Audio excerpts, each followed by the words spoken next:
എല്ലാവർക്കും നമസ്കാരം. നമുക്കിന്നിവിടെ പറയാനുള്ളത് പ്രദോഷവ്രതവും പ്രദോഷവ്രതത്തിൻ്റെ പ്രത്യേകതകളും.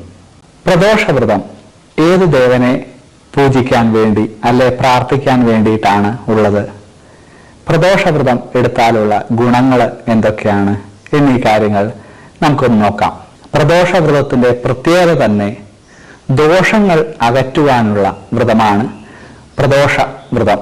പ്രത്യേകിച്ചും ജാതകത്തിൽ ദശാസന്ധി ദോഷം, ഭാര്യയ്ക്കും ഭർത്താവിനും ഒരുമിച്ച് ജാതകത്തിൽ ദശ മാറുമ്പോൾ ഉണ്ടാവുന്ന ദോഷമാണ് ദശാസന്ധി ദോഷം. ഇതുപോലുള്ള ദോഷങ്ങൾ മാറാൻ വേണ്ടിയിട്ട് എടുക്കാവുന്ന വ്രതങ്ങളിൽ ഏറ്റവും ശക്തിയുള്ള വ്രതമാണ് പ്രദോഷവ്രതം. അതുകൂടാതെ രോഗങ്ങൾ മാറുവാൻ വേണ്ടിയിട്ട്, ജോലി ലഭിക്കുവാൻ വേണ്ടിയിട്ട്, ഉദ്ദിഷ്ടകാര്യ സിദ്ധിക്ക് എല്ലാം തന്നെ എടുക്കാവുന്ന വ്രതമാണ് പ്രദോഷവ്രതം. പ്രദോഷ ദിനത്തിൽ നമ്മൾ പ്രാർത്ഥിക്കേണ്ടത് ശിവനെയാണ്. ശിവനെ മാത്രം പ്രാർത്ഥിച്ചാൽ പോരാ, ശരിക്ക് ശിവനെയും പാർവതിയെയും അല്ലെങ്കിൽ ഉമാമഹേശ്വരനെയാണ് നമ്മൾ പ്രദോഷ ദിനത്തിൽ പ്രാർത്ഥിക്കേണ്ടത്. എങ്ങനെയാണ് പ്രദോഷവ്രതം എടുക്കേണ്ടത്? പ്രദോഷ ദിനത്തിന്റെ തലേ ദിവസം മുതൽ തന്നെ മത്സ്യമാംസാദികൾ വെടിഞ്ഞ് ഒരു നേരം അരിയാഹാരം കഴിച്ച് നമ്മൾ പ്രദോഷ ദിനത്തിൽ ഉപവാസമായിട്ട് ശിവനെ ഭജിച്ചിരിക്കണം. പ്രദോഷ വ്രതത്തിന്റെ ഏറ്റവും പ്രധാനപ്പെട്ട സമയം പ്രദോഷ സന്ധ്യയാണ്.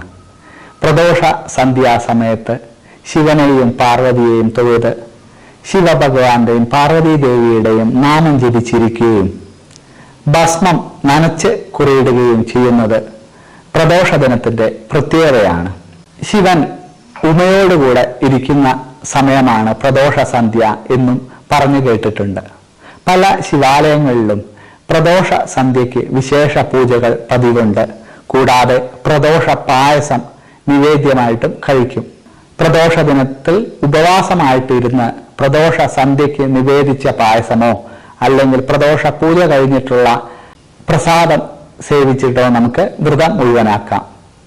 അന്ന് മറ്റ് നാമം ജപിക്കുന്ന ഭക്തനാണെങ്കിൽ പോലും കൂടുതൽ നേരം ശിവഭഗവാനെ പൂജിക്കുകയും ശിവന്റെ നാമം ജപിക്കുകയും ചെയ്യുന്നത് വളരെ വിശേഷമാണ്. വടക്കോട്ട് തിരിഞ്ഞിരുന്ന് പഞ്ചാക്ഷര മന്ത്രം ജപിക്കുക, മൃത്യുഞ്ജയ മന്ത്രം ജപിക്കുക എന്നിവ പ്രദോഷ ദിനത്തിൽ ഏറ്റവും ഉത്തമമാണ്. രോഗനിവാരണത്തിന് അല്ലെങ്കിൽ മൃത്യുദോഷം മാറാൻ വേണ്ടിയിട്ട്, ഭയം അതുപോലുള്ള മാനസിക സംഘർഷങ്ങൾ മാറാൻ വേണ്ടിയിട്ട് എല്ലാം തന്നെ നമുക്ക് പ്രദോഷവ്രതം എടുക്കാം. ഒരു മാസത്തിൽ വെളുത്ത പക്ഷത്തിലും കറുത്ത പക്ഷത്തിലും 2 പ്രദോഷം വരും. ശിവഭക്തര് രണ്ടും എടുക്കുന്ന സമ്പ്രദായമുണ്ട്, അല്ലെങ്കിൽ മാസത്തിൽ ഒരു പ്രദോഷം എടുക്കുന്ന രീതിയുമുണ്ട്.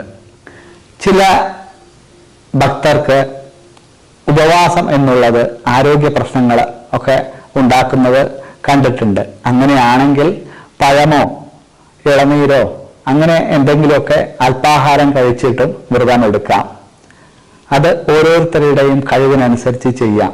ആരോഗ്യത്തിന്റെ എങ്ങനെയാണ് ഓരോരുത്തരുടെയും ആരോഗ്യത്തിലുള്ള വ്യത്യാസം അനുസരിച്ച് ഉപവാസമായിട്ടോ ഒരു നേരം ഭക്ഷണം കഴിച്ചോ അല്ലെങ്കിൽ പഴങ്ങൾ മാത്രം കഴിച്ചോ അങ്ങനെയും എടുക്കാം. വ്രതം എടുത്തു കഴിഞ്ഞാൽ അന്ന് ശിവനെ ഭജിച്ചിരിക്കണം, നാമം ജപിക്കണം, പകല് ഉറങ്ങാൻ പാടില്ല. ഇങ്ങനെയൊക്കെ എടുത്തു കഴിഞ്ഞാൽ നമ്മളെ ദോഷങ്ങൾ മാറും എന്നുള്ളത് മാത്രമല്ല, ഭഗവാന്റെ അനുഗ്രഹത്തിന് പാത്രമായി തീരുകയും ചെയ്യും. അപ്പം എല്ലാവർക്കും മഹാദേവന്റെ അനുഗ്രഹം ഉണ്ടാവട്ടെ. നന്ദി, നമസ്കാരം.